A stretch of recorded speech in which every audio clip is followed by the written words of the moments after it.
드디어 모세가 하나님의 말씀을 들고 하나님께 순종하여 바로 앞에 나아가므로 하나님과 바로의 대결이 시작되었습니다. 이것이 하나님과 바로의 대결인 줄만 알았더라면 절대로 눈앞에 보이는 당장의 어려움에 대해서 결단코 원망하고 불평하고 그리고 이렇게 두려워 떨며 난리를 부리진 않았을 것입니다.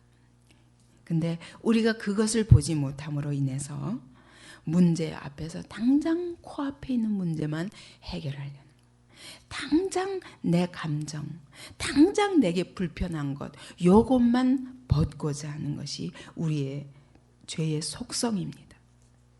하나님의 말씀이 바로에게 선포되고 나면 그때부터 바로는 하나님을 대적하고 하나님을 믿는 백성들을 미워하기 시작합니다. 우리가 하나님의 말씀을 들고 나가면 세상은 결단코 우리를 사랑할 수 없습니다. 세상과 싸움이 붙는 것입니다. 그것을 피하려고 하면 절대로 우리는 하나님의 종으로 하나님의 그 영광스러운 일을 드러낼 수 있는 그런 사람들은 될 수가 없습니다. 이제 이스라엘을 증오하면서 바로는 단계적으로 괴계를 씁니다. 그래서 간역자들과 패장들에게 다 시켜서 가서 짚은 주지 말고 벽돌을 만들게 해라. 이제까지는 짚을 갖다 주고 벽돌을 만들게 했는데 이제 저희들이 스스로 짚을 가져다가 똑같은 숫자로 날마다 벽돌을 만들라고 해라.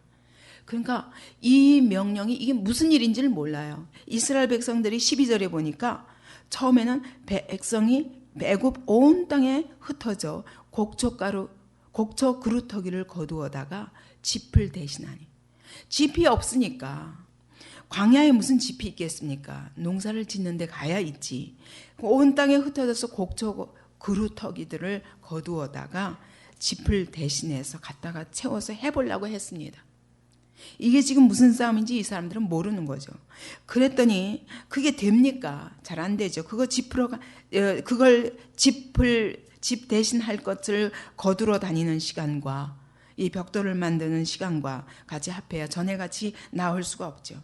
그러니까 이 패장들이 바로의 간역자들이 이스라엘 자손들의 패장들을 때렸습니다. 그 패장이라는 건 그 이스라엘의 그 감독자나 마찬가지죠. 이스라엘 백성들의 그런 일을 맡은 일 반장이나 마찬가지죠. 그런 사람들을 때리면서 왜 전에같이 못 만드냐 막 난리를 하니까 우리에게 집도 안 주고 왜 이렇게 합니까? 그래서 그들은 왕에게 갔습니다. 이스라엘 패장들이 왕에게 갈 적에는 자기네는 굉장한 정당성을 가지고 따져야 되겠다고 생각하고 갔습니다. 그러는데 바로가 말하기를 게으르다 게으르다, 너희가 이르기를 우리가 가서 여호와께 희생을 드리자 하니까 내가 이렇게 하지. 이렇게 해서 그들로 하여금 하나님께 희생을 드리려고 하는 것 때문에 너희가 이 고생하는 거 알아. 그렇게 말합니다. 그러니 이스라엘 자손의 패장들이 너희의 매일 만드는 벽돌을 조금도 감하지 못하리라 함을 듣고 드디어 우리가 화가 미쳤구나, 죽게 됐구나. 무엇 때문에? 하나님께 희생을 드린다는 것 때문에. 이때 우리는 어차피 둘 중에 한 가지를 선택해야만 하게 됩니다. 그죠? 하나님께 예배를 드릴 것인가? 아니면 그것을, 이 고통을 피하기 위해서 그 하나님께 예배 드리는 것을 포기할 것인가? 왜냐하면 이거 예배를 드리다가는 죽게 됐구나. 이런 위기를 맞게 되는 것입니다. 오늘 우리가 하나님의 말씀대로 순종하고자 하면 반드시 이런 위기가 따릅니다. 세상을 따르든지 아니면 하나님의 말씀을 순종하기 위해서 죽게 된 상태에 이 모든 것들을 극복하든지 둘 중에 하나입니다. 이제는 바로와 아무리 잘 지내려고 해도 잘 지낼 수 없습니다. 이미 하나님의 말씀이 선포되고 나면 내가 잘 지내보려고 해도 안 되는 거예요. 그럼 여기서 포기해야 되는데 이스라엘 패장들의 방법은 바로와의 관계를 회복해서 이 위기를 벗으려고 합니다. 그죠? 당장 코앞의 위기만 벗으면 된다고 생각합니다. 하나님께 예배 드리는 것이 어떻게 귀한 것이고, 생각해 보세요. 온 땅에, 온 우주의 하나님이 정말 이 땅에서 수많은 사람들 중에 이 특별한 하나님의 사람들에게 자기를 계시하시고, 이제 그들에게 하나님이 이 우주의 창조자이심을 내가 나타내겠다고 하고 불러내셔서 내가 그들 중에 임재해서 그 영광을 드러내며 내가 너희를 통해서 살아계신 하나님을 온 세상에 드러내리라 하시는 이것이 얼마나 영광스러운 것이며, 하나님이 그렇게 임재하사 그들에게 은혜를 베푸시고 축복을 베푸시고 안식을 주시며 세상에 절대로 알 수 없는 놀라운 하나님의 비밀을 나타내 시며 그들을 통해서 하나님의 살아계심과 그 능력을 드러내시고자 할 때 이것이 얼마나 영광스러운 일인 줄 알았더라면 예배를 포기하겠습니까? 못하죠. 우리가 하나님께 이렇게 부름받아서 하나님 앞에 나와 예배를 드리고 하나님의 말씀대로 산다는 것이 어떻게 복된 일인 줄 안다면, 세상에 어떤 것들이 걸림돌이 된다면 그것들을 포기하지 않겠습니까? 세상에 어떤 고통을 당한다고 해도 나를 붙드신 하나님이 얼마나 영광스러운 하나님인 줄 안다면 이 바로의 이런 하나님을 대적하는 이 몸부림에 대해서 하나님과 같이 웃어야죠. 근데 이게 너무도 크게 느껴지며 그들은 어떤 방법으로 해결했냐면 바로와의 관계를 잘해서 해결하려고 합니다. 오늘 우리도 마찬가지입니다. 우리가 이런 문제를 만났을 때 문제는 하나님과의 관계에 있다는 걸 깨닫지 못하는 거예요.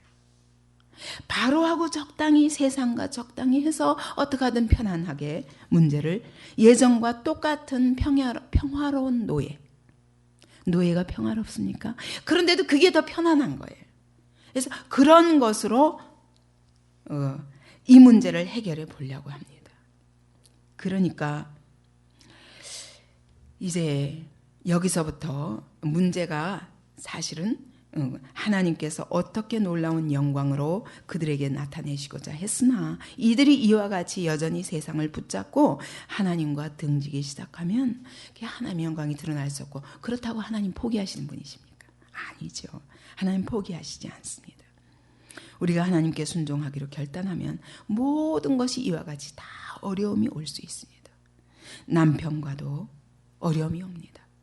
가족 안에서도 어려움이 옵니다. 직장 안에서도 위기가 옵니다. 이들과 잘 해결해서 내가 이 위기를 모면해야지. 그렇게 하는 것은 하나님의 방법이 아닙니다. 마태복음 10장 34절에 보면 주님이 말씀하십니다. 내가 너에게 화평을 주러 온 줄로 생각하지 마라. 내가 너에게 검을 주러 왔노라.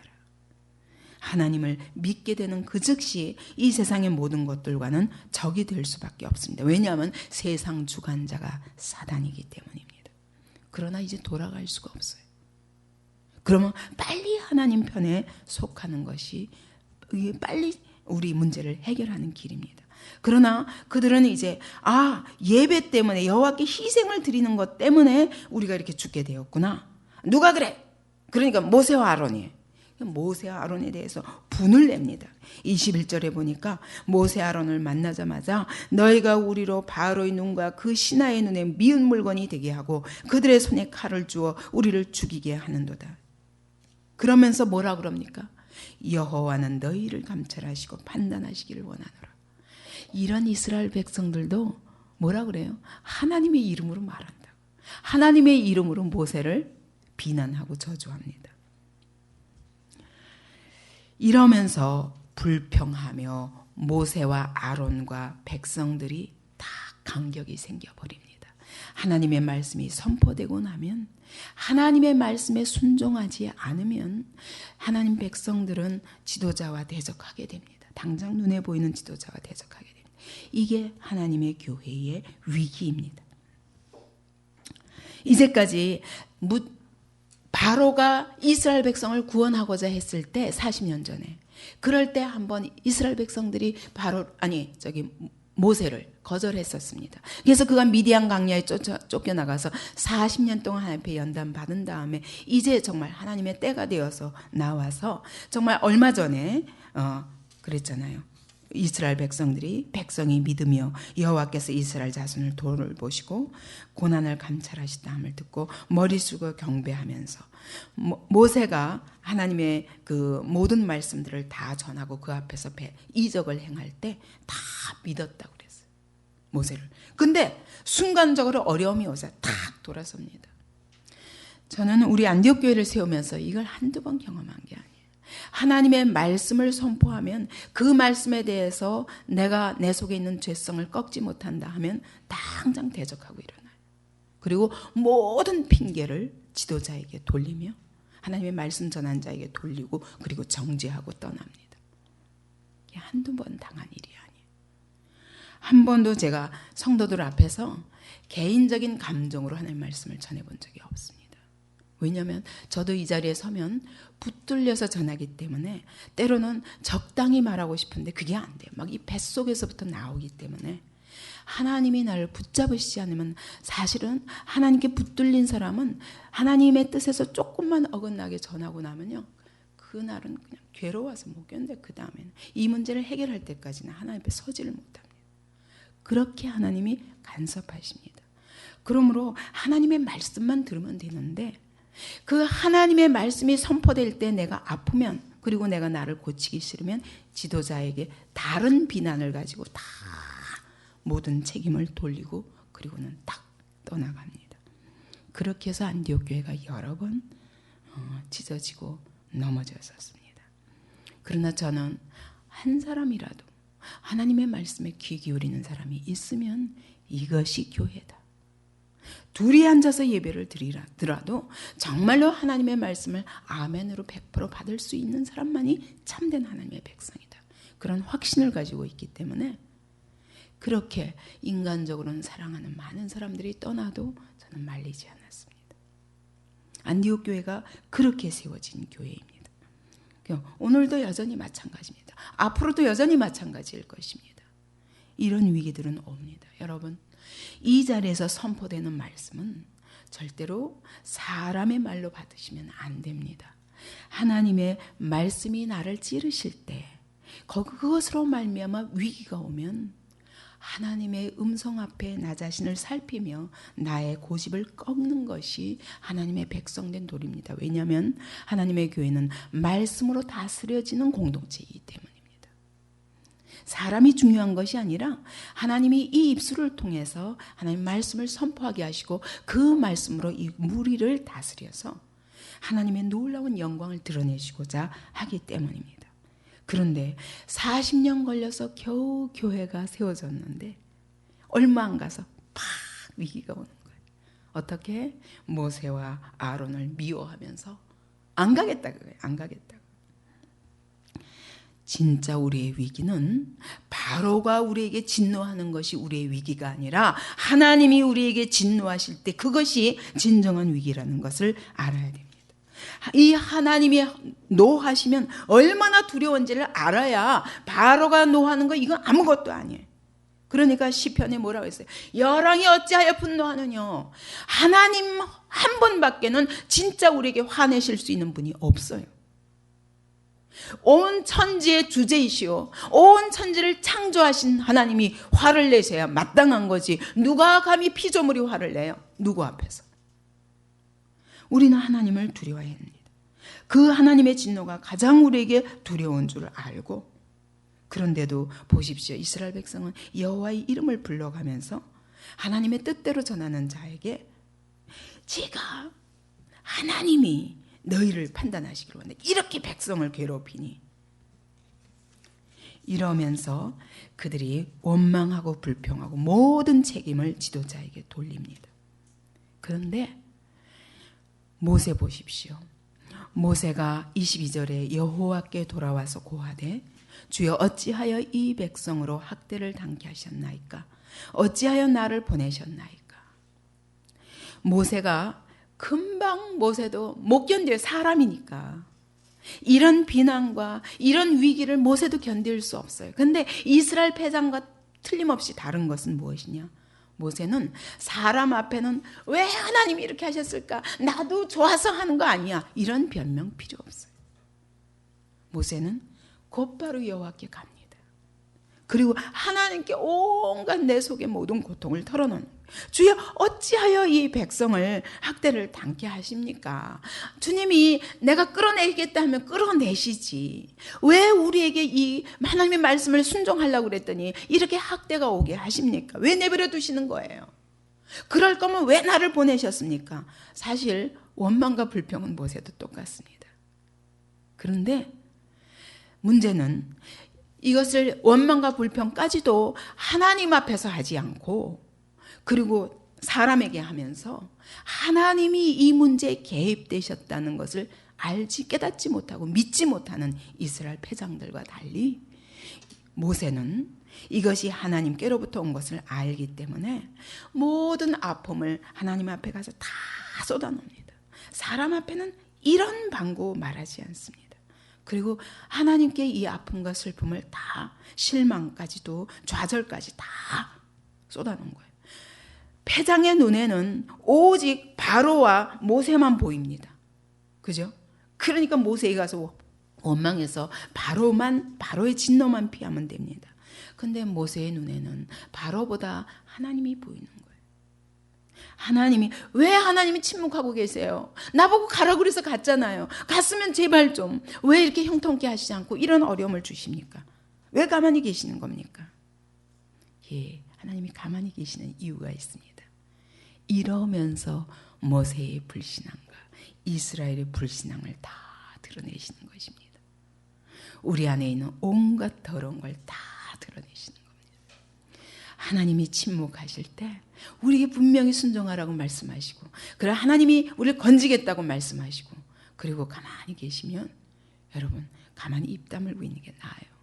아니면 온갖 그 아픔과 그것을 하나님 앞에 가서 다 쏟든지 그리고 이왕이면은 하나님이 어떻게 하시는가 기다리면 얼마나 좋겠어요. 하나님 속히 일하시옵소서 이러면 얼마나 좋겠어요. 근데 거기다 대고 모세까지도 다 좌절해가지고 왜 나를 보내셨습니까? 갑자기 사명이 다 싫어졌어요. 다 싫어요.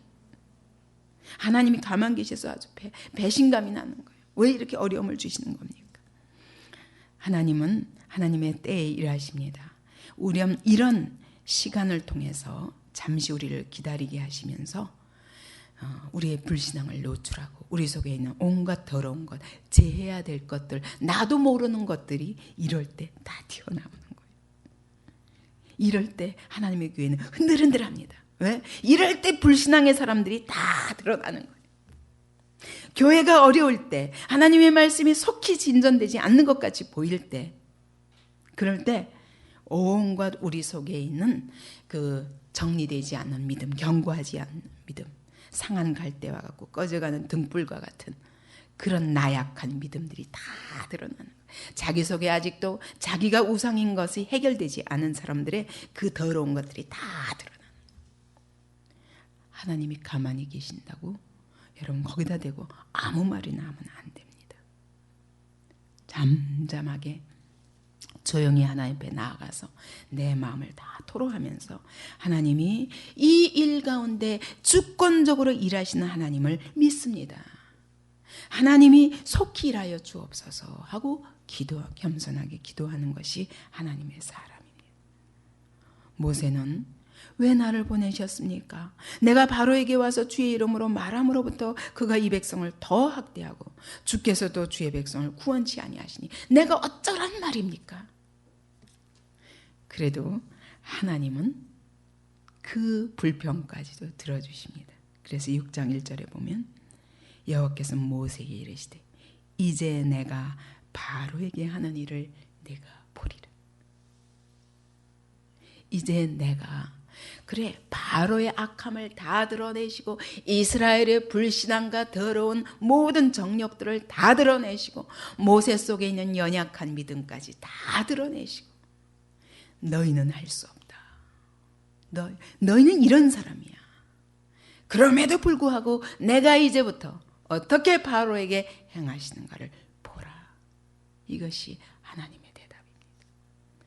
우리가 위기를 만날 때 말씀을 받으면 말씀에 순종하고자 하면 반드시 위기가 옵니다. 그 위기 앞에서 사람 앞에 저쩌고 불평하다가 마귀의 밥이 되지 마시고 하나님 앞에 겸손하게 이 일의 주권자이신 주님을 믿습니다. 주님 속히 일하여 주옵소서. 그럴 때 주님이 내가 이제 바로에게 내가 어떻게 행하는가 이제부터 봐라. 이 싸움은 너와 바로의 싸움이 아니라 나와 바로의 싸움이다. 이제부터 내가 그가 여호와가 누구간데 했으니 내가 여호와가 누구신지를 알려주리라. 바로에게 온 세상에게 이것이 하나님의 대답인 것입니다. 오늘 우리도 여러분 어떤 위기 가운데서도 원망하지 말고 온갖 속에 있는 더러운 것 다 드러내지 마시고 그런 것들은 다 그렇게 벌써 나는 알죠. 딴 사람 몰라도 다 드러날 때 다 쏟아버리세요. 예수의 피로 씻어주십시오. 예, 내 속에 이런 더러운 것이 있었군요. 주님 씻어주십시오. 새롭게 하십시오. 그리고 온전한 믿음으로 견고히 서서 기도하는 우리들이